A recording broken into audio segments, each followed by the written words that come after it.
Well, good afternoon, everyone, and welcome to our webinar for June 9th, where we're going to be talking about major construction, specifically contracts and painting, and get a perspective on this as we go through the COVID-19 crisis. Sav Harwood, a lawyer from L'Esperance Mendez, is going to speak to the major construction issues and dealing with contracts. And Dan Schmidt from Remdale Painting and Restoration is going to give his perspective on how they're managing sites and the things that they're looking for when they're dealing with COVID-19, access to your properties, and some of the issues that we're dealing with. As always, we are very grateful for our partnership with BC Housing as they make many of these events possible. And today, Associate British Columbia is our sponsor this week. So thanks for their sponsorship to help support the event. Just for everyone's reminder, this webinar will be recorded. Only the speakers and the hosts can be seen or heard. So if you do have a question, submit it through the Q&A function, and everyone participating in the webinar will be able to see your question. For your protection, do not identify your strata plan, your business, or any personal information during the webinar. It's important that we protect your privacy. And we will hold questions to the end of the presentation, but we've left time at the end for the facilitator and the speakers to remain live to respond to questions. As well, you can always email the speakers and the hosts directly if you have additional questions or you'd like additional assistance. They very much welcome your participation. So without any further delays, we're going to start with Sap. Thanks so much for joining us today, and we'll let you take it away on dealing with contracts. Thanks, Tony, and thank you everybody for joining today. I'm going to go spend a little bit of time going through the nuts and bolts of contracts, strata corporation responsibilities with respect to major construction projects and ongoing repair and maintenance, and then I'm going to turn it over to Dan to give the contractor's perspective on everything we've been dealing with a particular focus on the COVID-19 situation. Just a couple of preliminary comments in terms of the duty to repair and maintain, and then I'm going to get into some of the specifics on the slide that's in front of you now, which deals with contracts. So for those of you that don't know, Section 3 of the Strata Property Act sets out the core responsibility of the Strata Corporation, which is to repair and maintain the common property and common assets for the use and benefit of owners. There are additional sections that speak to that responsibility at Section 72 of the Act. And of course, there are the different provisions dealing with repair and maintenance responsibilities in the Strata Corporation's bylaws. Most Strata Corporations have the standard bylaws, which are at the back end of the Strata Property Act. Some have, of course, modified those bylaws over the years to add additional responsibilities. In terms of the contract itself, when you're dealing with repair and maintenance obligations, we make this point at this slide that a contract can be written, it can be verbal, or it can be implied. Written contracts are obviously the most common type of contractual arrangement that you see. Most people do recognize the value of having a written contract. But even when you look at written contracts themselves, not all are equal. Some are more formal written contracts where the parties have actually put a lot of thought and attention to the terms and conditions, to the relationship that they're going to have going forward. Others are much more simple. They can be very short contracts. They can essentially be work orders, which are prepared by the contractor and signed off by the Strata Corporation. Those sorts of arrangements are fairly frequently done, especially when you're dealing with less significant repair or maintenance projects. The benefit to that is obviously that you can have a simpler, more straightforward contract, but the downside is if there are problems or disputes that arise, what you often find is that those work order style contracts don't have sufficient terms and conditions to provide the parties with guidance on how you're supposed to navigate that dispute or whose responsibility is that particular issue. So there certainly are some challenges when it comes to written contracts. Oral contracts are another very common issue that you see pop up in the construction realm. An oral contract is essentially a verbal agreement between two parties to enter into a business relationship for the supply of materials or services. The courts have dealt with those issues a number of times over the years, and they have repeatedly found that a verbal contract can and will be enforced by the courts. Now, the problem that you see with oral contracts is that because it is a verbal agreement, two people can disagree often quite strongly on what the scope of that agreement was, what work was involved, what services were involved, the price that was going to be paid, the time that the project was supposed to start or be completed by, these sorts of things. And the challenge that you face is that when a judge is asked to make a ruling on an oral contract, they don't have a single document that they can refer to. They have to hear from the parties to the arrangement, to hear what the conversations dealt with or didn't dealt with. They have to assess credibility. They will often have to go and look at secondary documents such as email communications, letters, faxes, etc., to try to get a sense of what was in the minds of the parties when they entered into that contract. And so the challenge that you see there is that the judge is then being asked to assess a lot of different material. And the end result is that sometimes the judge is going to render a decision that's not necessarily in tune with how you understand that, or understood the contract to be structured.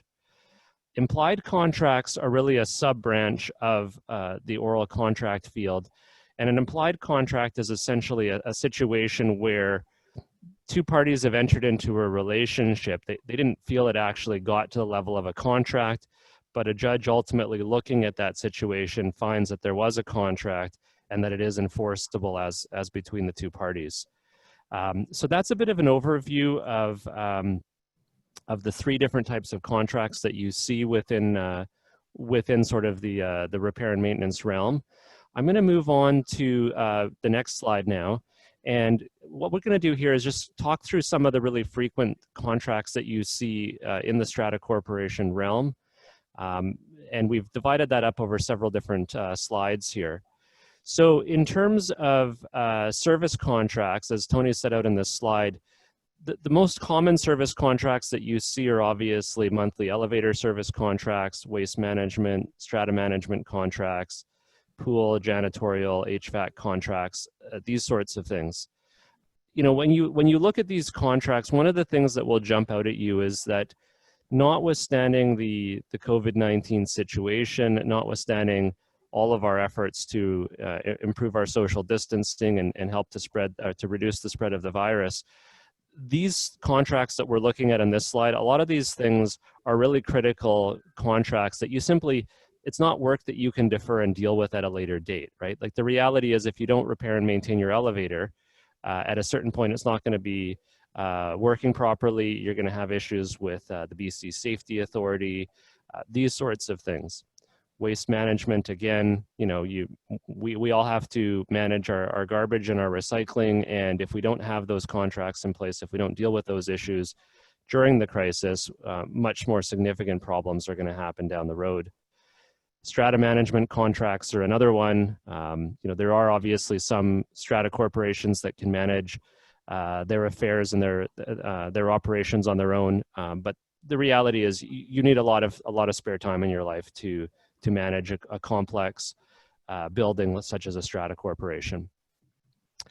In terms of contracts themselves, one of the things that we always have to bear in mind when we're entering into these contracts or when we are administering these contracts is that a strata corporation is a legal entity, just like I am, just like Tony is, Dan, etc. And as a legal entity, the law says that a strata corporation has the right to enter into contracts.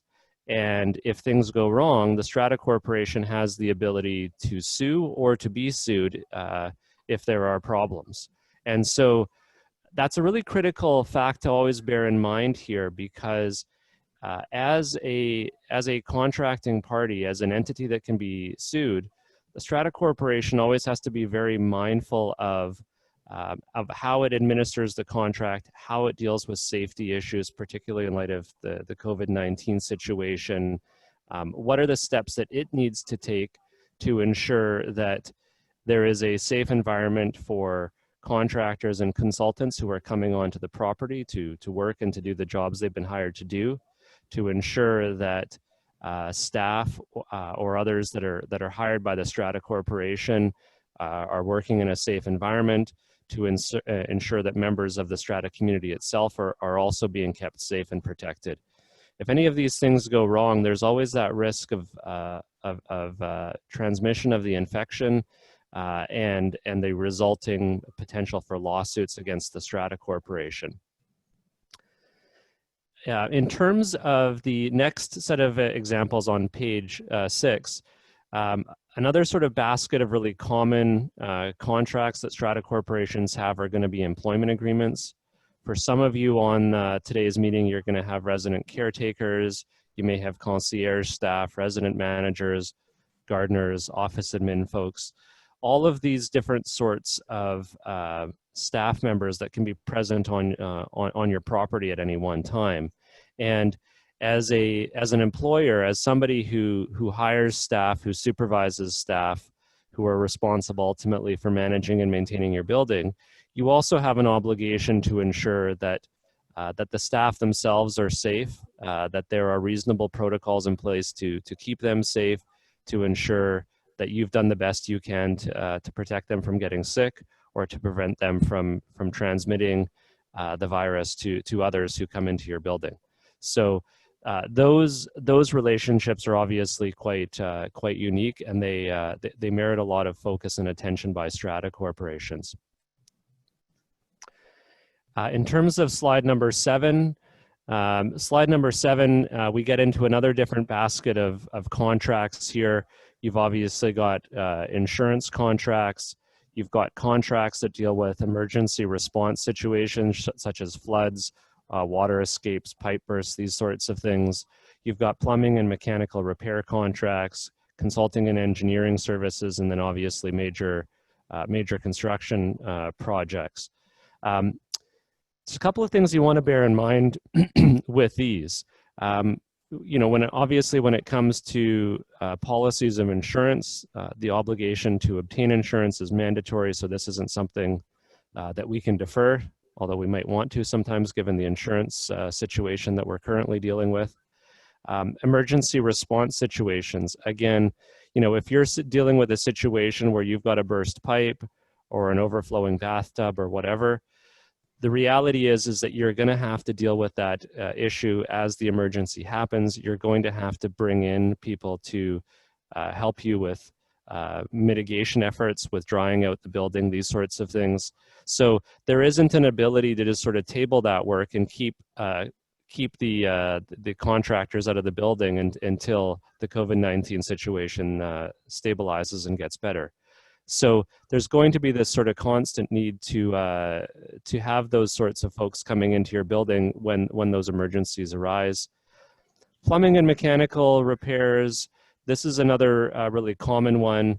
You know, again, as a council member or as a strata manager, you may look at this and start asking yourself questions like, you know, is there work here that we can defer till a later date? Can we reduce the number of contractors or consultants that come into our building to help slow the spread of the virus? Those are all worthy considerations to think about. But I think the caution I would add here is, you know, the longer you defer repair and maintenance, the longer you table these issues, the greater sort of negative consequences that you face down the roads that are separate and distinct from the concerns that we currently have around COVID. So, you know, if you're looking at undertaking plumbing or mechanical repairs, the reality is tabling those for 6 months or a year and a half, you're probably going to be paying more money. I mean, generally speaking, construction costs always go up. There's a material risk that the damage or the problems that you're hiring somebody to deal with are going to get worse. So separate from the issue of inflation, you're just going to have a bigger problem to deal with. You also increase the risk that there will be insurable occurrences between now and the date that the repairs take place. And all of that can have a cascading impact on your insurance policies, on the number of insurance claims you have, and ultimately on your risk profile, which is going to drive up the cost of your insurance. When it comes to consulting and engineering services, this is one that certainly popped up quite a bit recently. For those of you who are living in newer buildings, the 10 years or less, if you're still under, your 2-year, 5-year, or 10-year warranty. A couple of things that you need to bear in mind there. Although the Limitation Act has been, the government has suspended the limitation period for filing lawsuits, that suspension doesn't actually apply to reporting obligations under your warranty. So if you have a June 15th warranty reporting deadline, it's not paused just because of the COVID situation. You still have a duty to report any claims prior to the expiration of that deadline. So the reality is you're going to continue to need to bring in consultants and engineers into your building despite the ongoing crisis, and you're going to have to take steps to ensure that the engineers and the consultants are safe, but also that they have proper protocols in place to ensure that your owners and occupants are safe while the inspections or consulting work is ongoing. So that's it in terms of slide 7. In terms of slide 8, we're getting into a little bit of some of the nuts and bolts of contracts. So we've got a number of points here in terms of what you should be looking for in terms of your contracts. You want to ensure that any contracts that you're entering into really clearly address site access conditions and use, waste management and review and removal, employee site conditions. I'll just pause on that point for a moment and just talk about those 3 items in a little more detail. So when you're looking at site access conditions and use, it's really critical to ensure that the employees that are coming on site from whatever company you hire are following proper COVID-19 safety protocols. You want to ensure that there's clear processes in place to ensure that there is regular screening of employees by the company to ensure that you don't have people with some of the symptoms coming on site.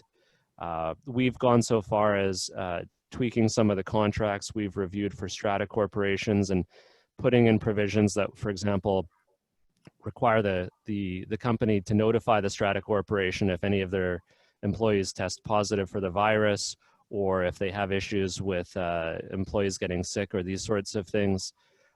That disclosure is really critical because the reality is if you're a council member, let's say you're working full-time during the day, you're not necessarily going to be on site all the time. You're not going to be there to physically observe if employees from the company on site who are doing the work are showing symptoms of the virus or these sorts of things. So having some really clear disclosure obligations, some really clear expectations as between the strata and the company that you've hired are really critical. Waste management and removal is incredibly important right now. I recognize there are some differences of opinion in the medical community as to exactly how long the virus can last on different surfaces, and I think it's pretty clear that different types of surfaces will have greater or lesser lifespans for the virus depending on the material in question. But it's certainly really critical right now to ensure that there is a clear plan for managing any waste that is generated as a result of whatever project you're undertaking, and that there are clear and timely processes for safely removing that waste from the site so that it doesn't become its own sort of internal hotspot in terms of germs and things of that sort. The employee site conditions are obviously really critical as well. You need to ensure that when there are employees of the company on site doing the work, that those employees have a clear understanding of the protocols in terms of social distancing, that they are mindful of the fact that those protocols need to also extend not just to their fellow workers, but to the residents of the building as well. We don't want to be in situations where the workers that are coming in to do the work are in close contact with others and giving opportunities for the virus to spread or vice versa. That becomes particularly critical when the work in question requires access to individual suites. It's one thing to be in a large hallway where there's ample room to move past each other. It's another thing to be in confined areas inside a small strata lot where there isn't as much ability to keep that proper 6-foot social distance between one another. So those are all really critical issues that you need to be mindful of. In terms of the last 2 points on that page, dispute resolution is a really critical one. we never like to think about dispute resolution when we get into contracts, but the reality is the projects can always go sideways. And if there isn't a clear process in place to deal with disputes, oftentimes what ends up happening is that you find yourself in a situation where your only option is litigation because the contract hasn't really set out how you're going to try to resolve issues. So how do you try to resolve issues amicably in these circumstances when you're dealing with the virus and other sort of safety concerns?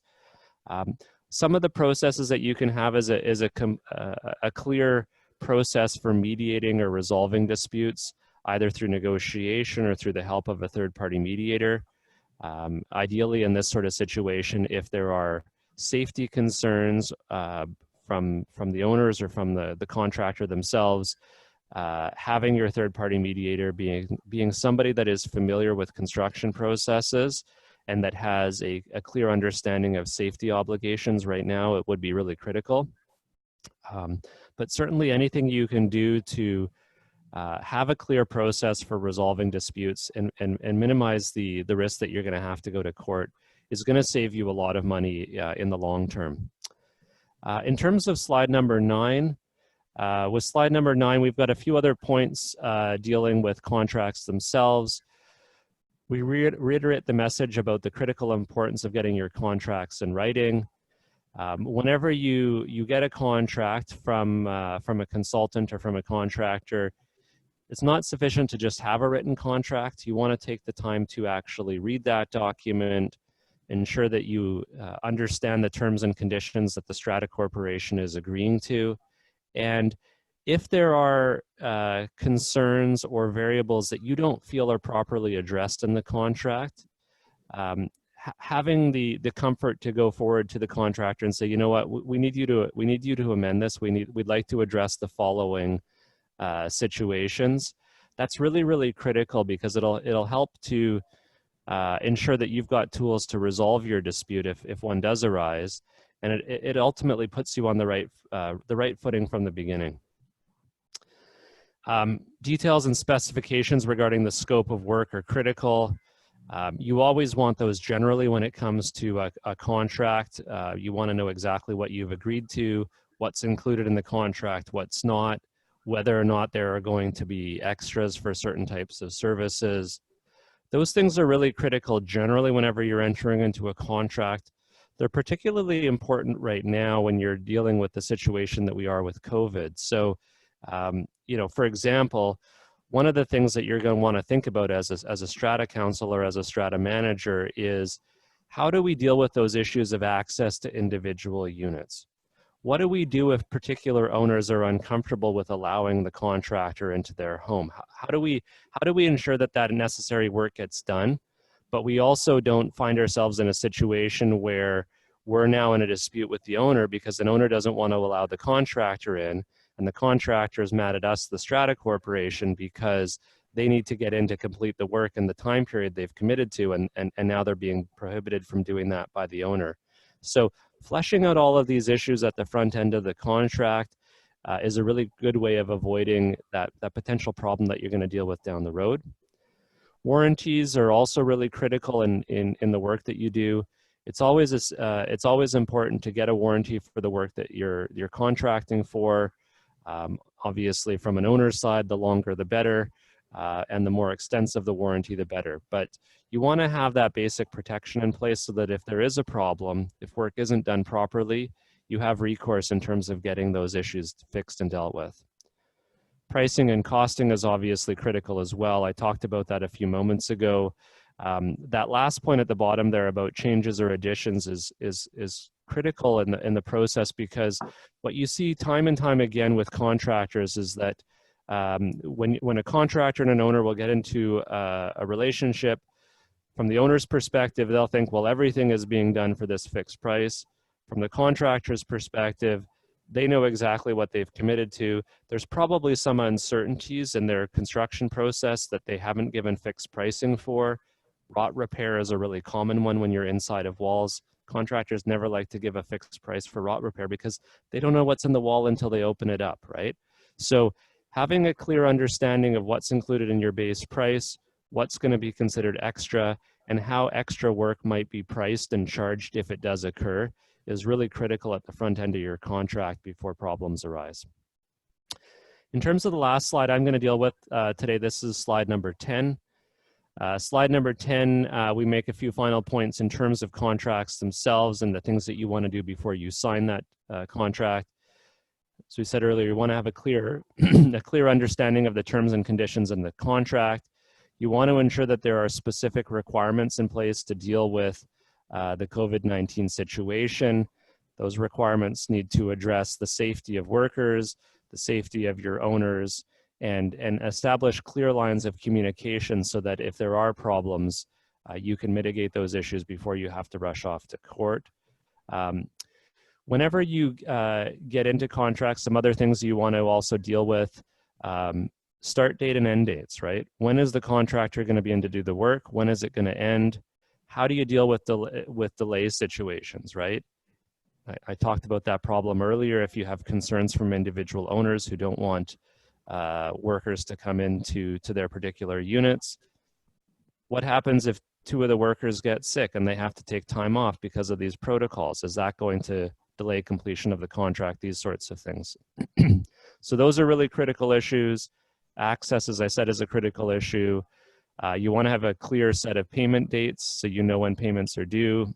You want to have clear communication protocols so everybody knows who they need to speak to if a problem arises. Site safety issues I've talked about before. You want to ensure that your contract deals with liability concerns. Who's going to be at fault if a problem arises?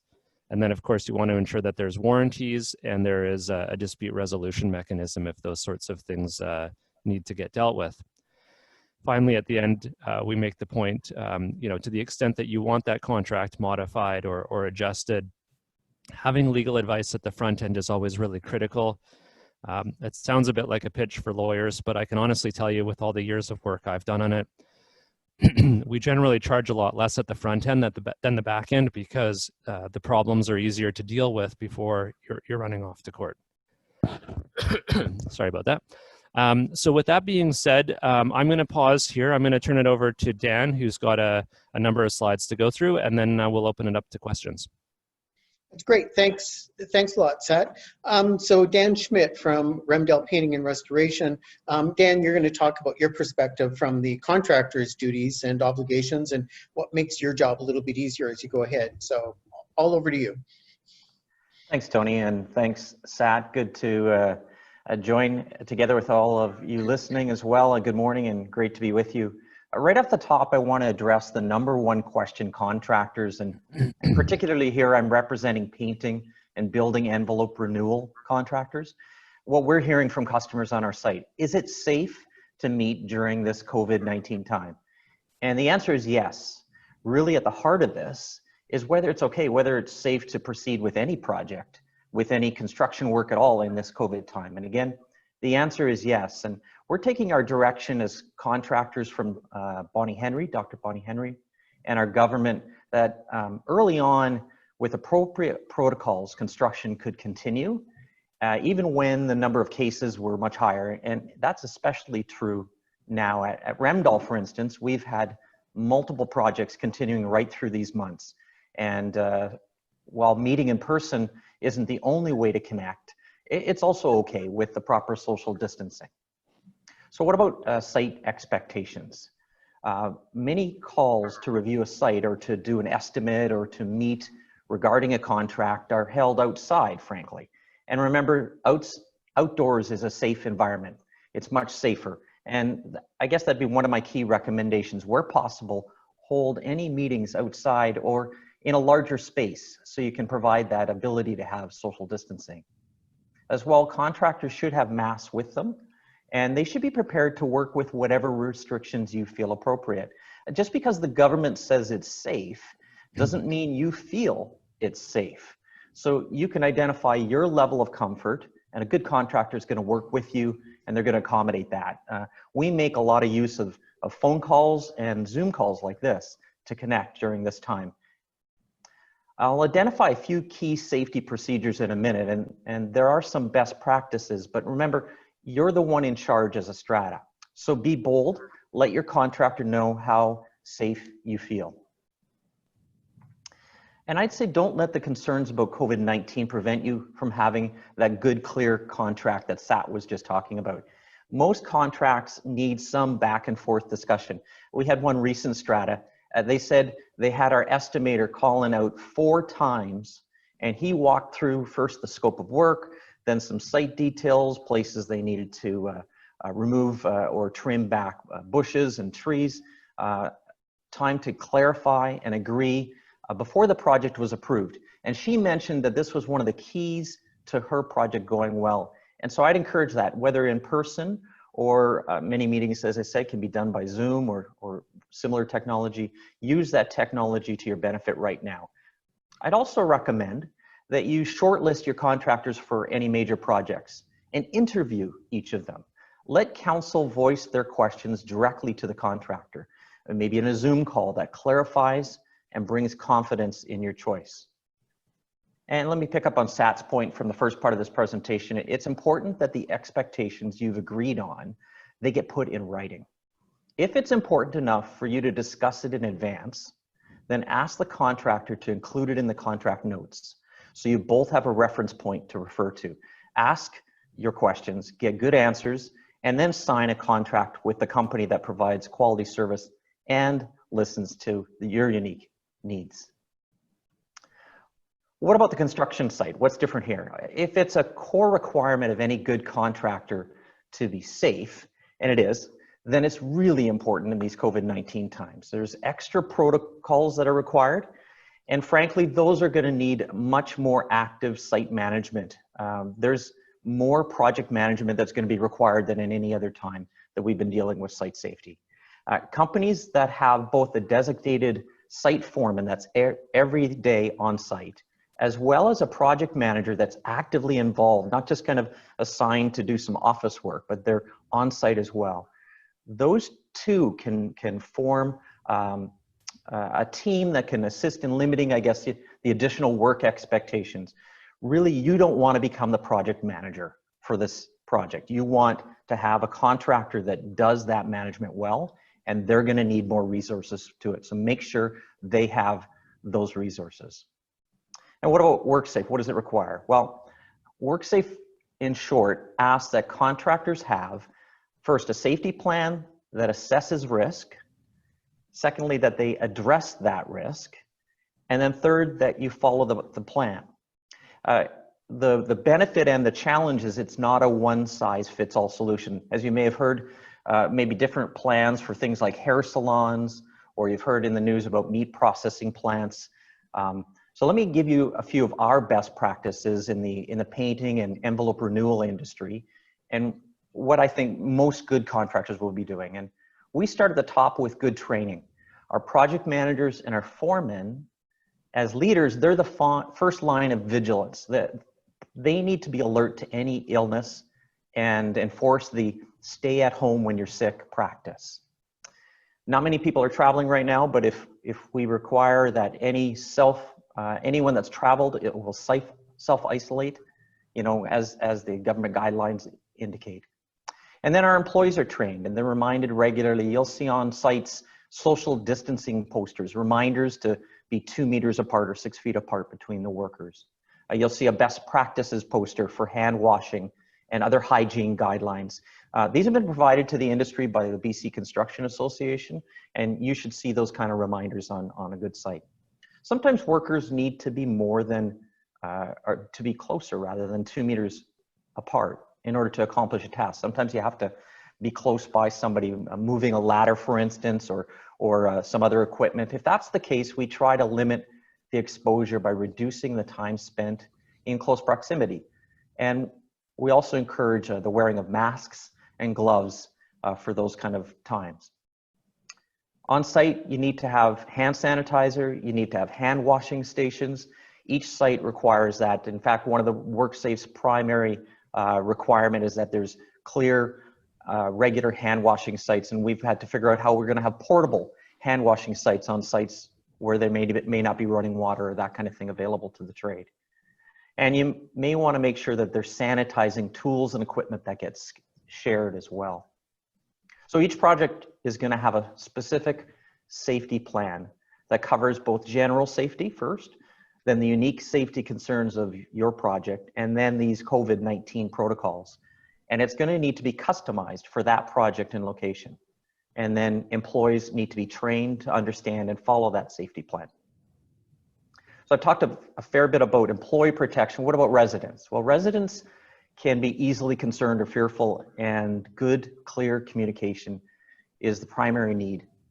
Having appropriate restrictions on areas that are in use. So for instance, a clear notice not to use your balcony or your backyard on a particular day.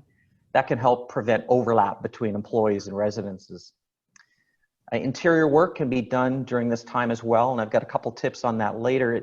It just requires additional communication. Frankly, it requires a bit more planning and notice to the residents, and working together between the strata and the contractor to solve the times when people are going to need the same space. A common one is elevators, for instance. You can post notices on maximum number of people in the elevators, or limit contractor use of a particular elevator. I had an owner call the other day with concerns about an exterior project. They had additional concerns because in this COVID-19 time, they're more vulnerable to the virus. And we were going to do some repainting of their exterior trim and washing of their building. The next day, the washing work was going to start, and they were afraid, frankly. What would be the impact on them? Would they be safe? And I was able to help him understand that the work was outside. We didn't plan to be inside his unit in any way, and didn't need to be inside his unit. And even our work outside his window or on his balcony would be safe for him. Our employees were trained and followed the guidelines I've described. Additionally, because the work began with washing work, he'd need to have his windows and doors closed, and we'd be cleaning all the surfaces thoroughly as well. One final measure of confidence that we've added this spring is infrared thermometers. Our foremen check all the employees on site twice a day with a thermometer, and they record that in a written record as part of our safety protocol. So anyone with an abnormal rating is sent home and instructed to follow the health guidelines of the government depending on their symptoms. While this isn't yet a general construction practice, we're seeing it happen on some sites. It's one additional measure that we've added to help protect residents and our workers. WorkSafe uses the term prime contractor. So what does that mean? Well, a prime contractor has responsibility for everyone on site. Any workers on site or subcontractors or employees, they become the safety responsibility of this prime contractor. And stratas need to ensure that they have confirmed the company that they contract with has both the capacity or the capability to do good work, but also is able to handle the employees and the sub-trades that are going to be on site, if there will be any. You may want to add a clause in your contract requiring requiring notice to the strata if any subcontractors will be on site, and if the company you hired will be subcontracting the work to another company. And don't forget to check up on your contractor before hiring. Get an approved WorkSafe clearance letter, either directly from the contractor or on the WorkSafe site. You can go there directly yourself. If it's not clear who is the prime contractor, there have been times when WorkSafe has defaulted to the strata, and there's an associated risk or liability that becomes yours, and you don't want that. That belongs properly with the contractor. Contractors there is a fail-safe. It's in case things really go wrong, and Sat alluded to that as well. A project done right is built on trust and a working cooperation, and that usually goes beyond the contract, but that says the contract needs to protect both parties, so don't take it for granted. I fully agree with the point Sat made earlier. It needs to be clear and reviewed. Any sizable contract, I would encourage you to have legal review to protect you. You've heard Sat describe a number of things about good contracts. Let me reinforce that a clear scope of work, materials to be used, and warranty are the three core items I would make sure are part of that. And don't be afraid to add those items that will make a project go well. Here's four. Things like weekly site meetings, invoicing trigger points, when it's going to get invoiced. How are you going to handle change orders? maybe even a process for review of finished work for deficiencies. How are you gonna know when it's done? And final warranties and documentation requirements. Actually, that's 5 items. I'll add that last one. So what steps can you take? Let's begin with the job site. Site organization touches on things like where to put the storage container and possibly a porta potty if needed. Where will the workers have lunch and take breaks? Where will the hand wash area go? A good contractor is going to hold a pre-job meeting with the strata. And during that time, they're going to address all those site-specific details needed to put safe practices in place. They should follow what I would suggest, a checklist approach, and bring good questions to you for discussion. Access limitations, as Sat commented on that, they can be a struggle. Sometimes they're made more difficult right now because of the COVID time we're in. Everybody's stuck inside and we're all a little bit grumpy. So someone making noise or taking away your only fresh airspace, that can really be annoying. Clearly identifying what the need is for access to balconies or patios, and giving time-limited restrictions. So you're not just restricted forever from a certain area, but during a particular time or days. And good notices to inform the owners, that's gonna help. In rare cases, getting to a limited common property area may require access through a suite. We've sometimes had that with the need to say, set up safety, to safely set up swing stage equipment on a high-rise building. So we need to get out onto an owner's balcony on a high-rise in order to put equipment or safety equipment out there. In those cases, it's best to directly involve the unit owner and make arrangements so they are and they feel safe. On a recent project, we created a tent-like tunnel through the unit to ensure the owner was protected fully. Some limitations are more safety concerns than COVID concerns. There may be a need to stay away from moving equipment like man lifts, or for contractors to provide safety zones or overhead hoarding for protection.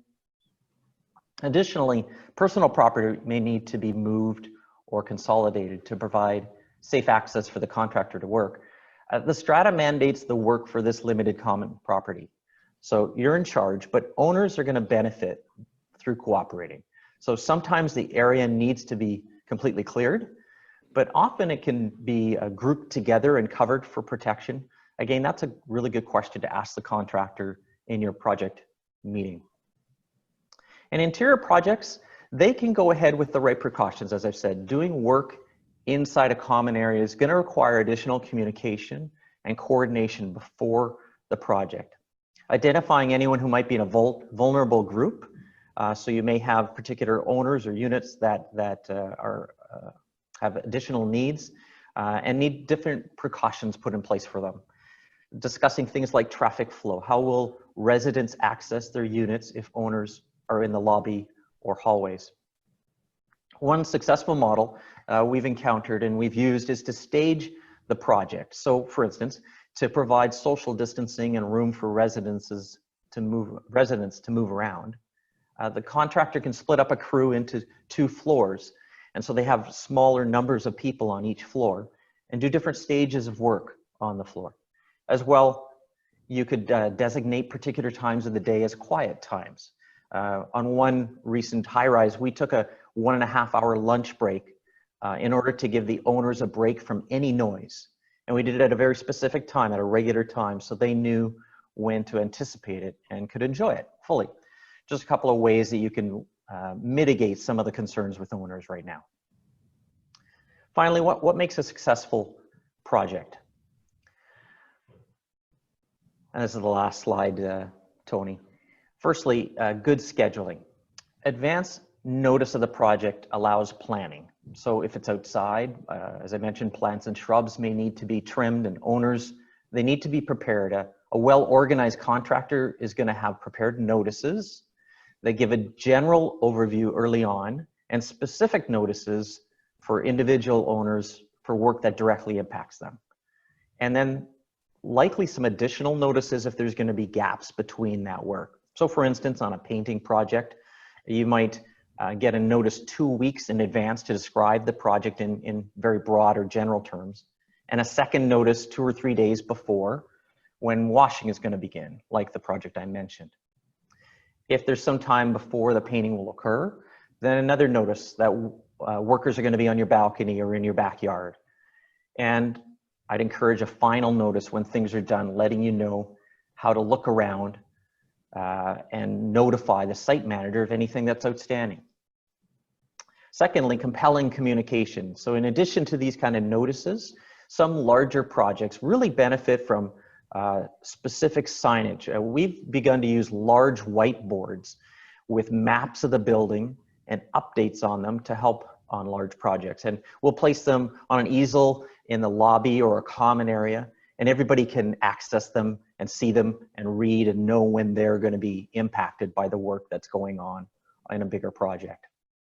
One key opportunity for a project success is the communication between the on-site foreman and the building or the strata contact. Ideally, this is a personal daily connection and a broader weekly conversation.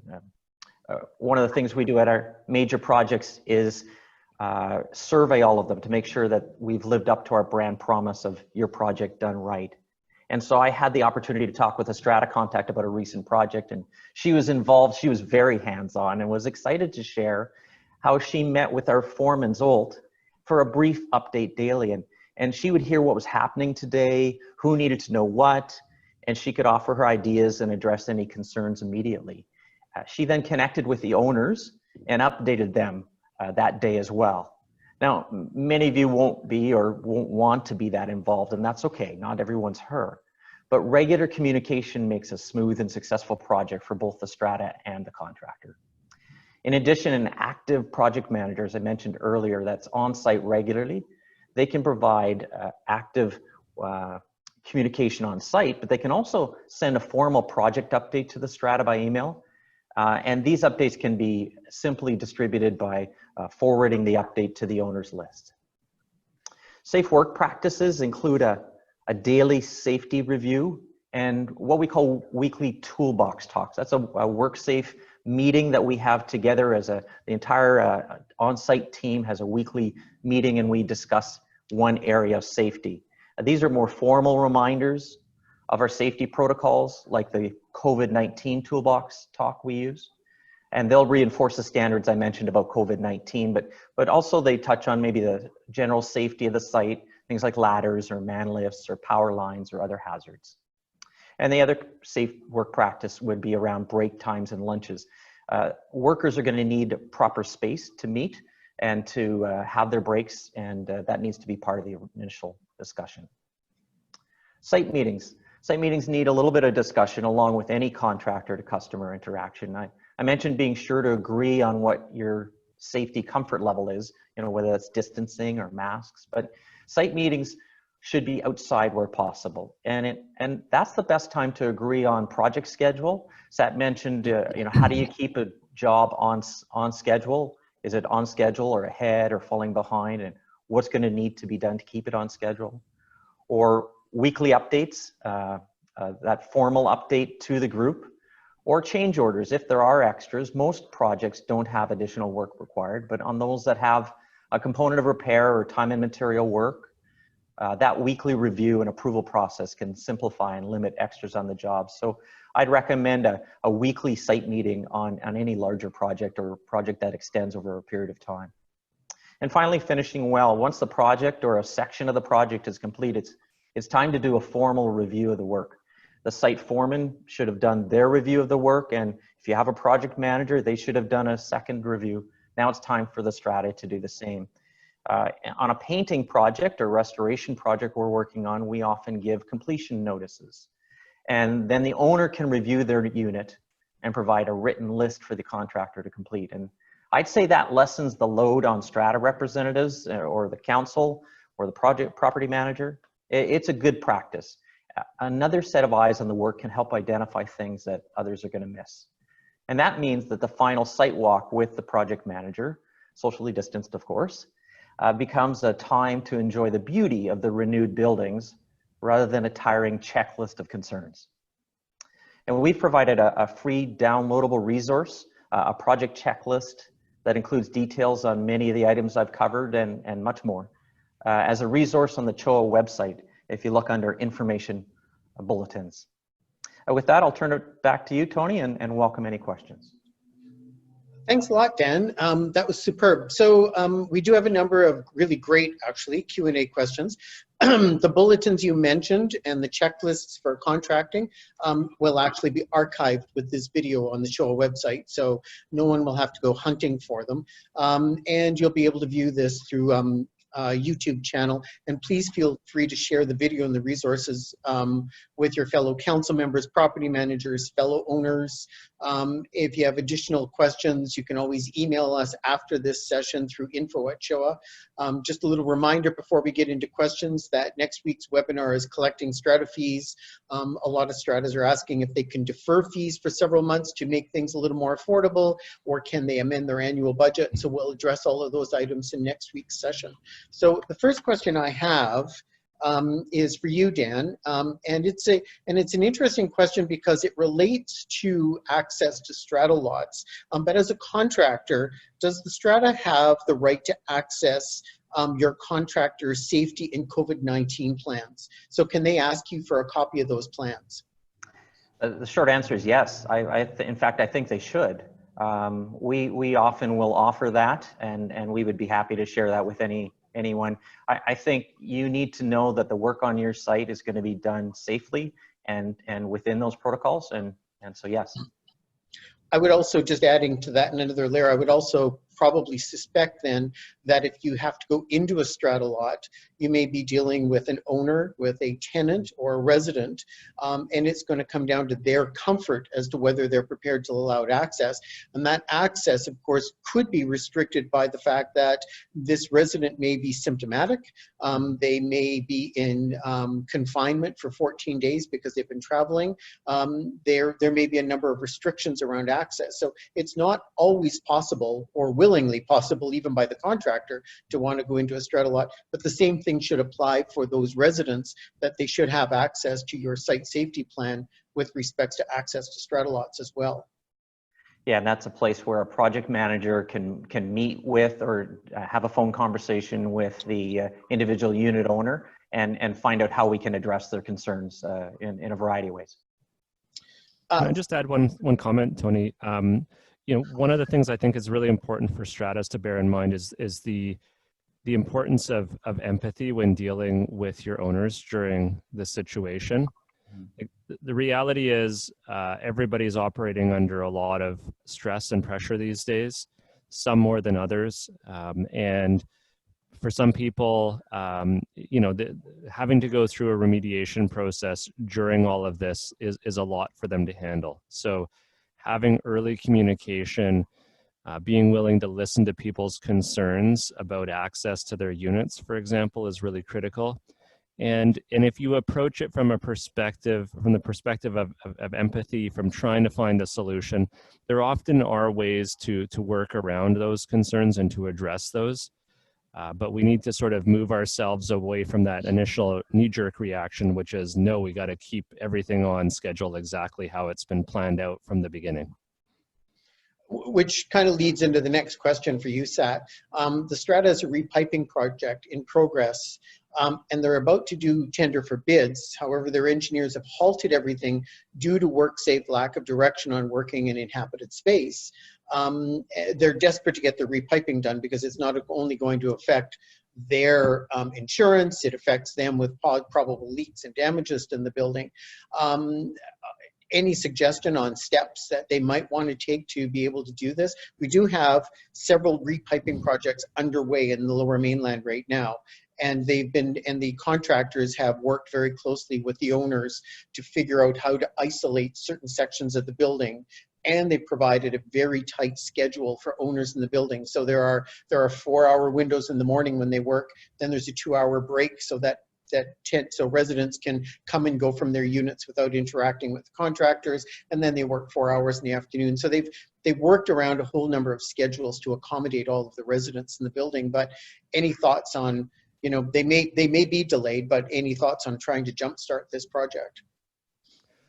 Well, I mean, it's always a challenge when the impediment you're facing is external to the business relationship you have with the contractor. So if it's a if it's a WorkSafe BC issue or it's because the government hasn't given the okay on those sorts of things, to a certain extent, your hands are somewhat tied. But what I would say on a practical level is, I think it's really critical right now, if you're a strata corporation in those situations, to not take a back seat to the process of trying to get the project back on track.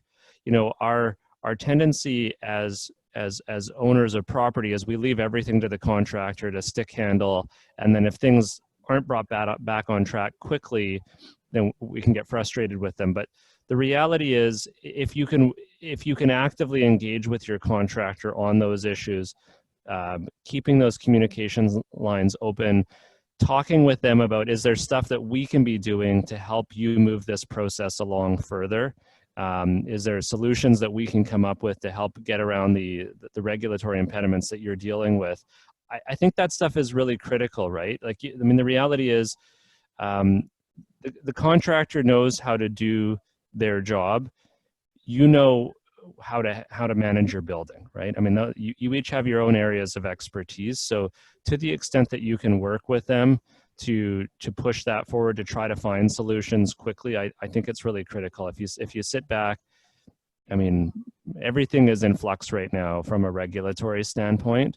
And so I think sitting back and leaving it to the contractor to solve on their own, it's not as effective right now, because we need to be working a lot more cooperatively. Well, and communication seems to be the biggest problem in most of the sites where there appear to be differences of opinion around access to common areas or access to units. Mm-hmm. The biggest downfall seems to be the incredible lack of communication with owners. And so, you know, a weekly newsletter to the owners during these construction periods, you know, where is the construction going to be this week? How will it disrupt us? Will we require any access? What can you do to protect yourself? What is the safety plan? A weekly update just makes these projects run very smoothly. And so, you know, that's the ongoing challenge. But we compound that also with the restrictions under the Residential Tenancy Act as well. So access to units under the Residential Tenancy Act has very specific restrictions. And you can certainly get the cooperation of the tenants, but again, they need to be treated in the same level as resident owners. They need to be communicated with, and there needs to be a dialogue, and they need to be aware of the safety plans and implementation. But there are going to be situations where it is, I think people need to understand, it's not possible to access certain strata lots. Yeah, no, it is really critical. I mean, I always emphasize to owners the importance of particularly when dealing with like councils and strata managers, is the importance of having really good regular communications with your owners, whether it's through information meetings, newsletters, etc. That is even more critical nowadays with everything that's going on. And I think, you know, to the extent that you can regularize those and increase the number of those meetings, it's really critical. I mean, we're using, you know, video conferencing for this seminar today. There's no reason you can't use similar technology for information meetings with your owners to give them updates on where projects are at, where work is going to be focused, what they can expect over the next week or weeks. The more that you can do that, the better. And don't forget that when contractors and service providers have to enter strata lots, they need to be wearing personal protective gear. You know, some simple steps cannot be compromised. So, you know, I think those are some of the things. And the other side of that is you need to identify who is supervising this site, who is actually ensuring that the safety plan is being implemented, and that owner and resident boundaries are being respected. So I guess, Dan, those are things that you manage well from your perspective, but we see a lot of, you know, individuals going out to work on sites and to work on, you know, small projects, but they're not necessarily, you know, observing a safety plan. They're not necessarily observing all of the protections that are required. Yeah, and I think what you mentioned earlier, just that kind of communication with the owners, or the requirements that, you know, we can suit up completely and protect ourselves. but actually it's about the owner's protection, and if we're going into a suite or going into a common area that we need to think about first. And that requires knowing what their needs are and how we're gonna address that. And then have a good written work-safe protocol. It doesn't matter what size of company or contractor you are, you need to follow work-safe guidelines, and you need to have proper protocols. Yeah, that takes a fair bit of work to not only track what's changing, but also to make sure that your employees and managers are following that too. Well, thank you both. Great session. Thanks so much. We're at the end of our Q&A time period. And again, this video will be archived on the website, so you're welcome to share it along with any of the guides and the information that are attached to it. And registration for tomorrow's session for next week is posted at noon on Wednesdays for those wishing to join. So everyone stay safe, stay healthy, wash your hands, cover your face when you're outside of your unit, and we'll see you again soon. Thanks a lot. Thanks everybody.